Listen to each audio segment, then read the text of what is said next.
this symbol is one of the symbols for slavery in Spain.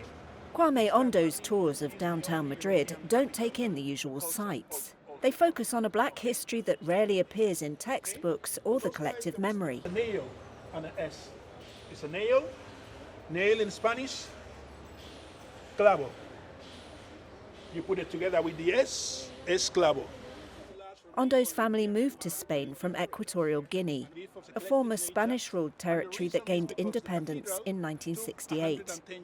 Seeing no black people in history books never sat right with him, so Ondo looked into it, joining a trend in other European cities where slavery and the colonial legacy are seldom acknowledged. So I thought, there's something they're not telling us. And being so close, growing up in Andalusia, where I would hear of places called the Corner of the Blacks and such, I knew something was going on. Obviously, when you start to research, you realize it's a silenced history that has been erased.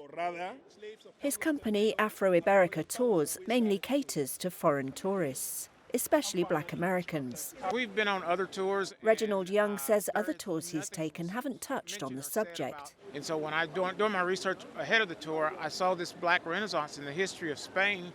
I just said, I want to find out what the black history aspect of Spain was. A historian at NYU Madrid, Antumi Toasije, says there's an absolute void in Spain's historical narrative. The Madrid Negro, or Black Madrid Collective, takes an activist approach to redressing that balance. Attendees read poems like Still I Rise by Maya Angelou and paste plaques honouring forgotten figures from black history. Co-coordinator Nieves Cisneros links Spain's current prosperity directly to slavery. We can't understand capitalism without linking it to our colonial and slavery past. We can't understand the industrial development in Catalonia or the Basque Country without knowing that it comes from the slave trade. Here they light candles for Antonio Solis, member of a brotherhood that covered funeral expenses for poor black residents in the street where he lived. For Madrid Negro member Irene Marine, who is of Haitian descent, this work is personal.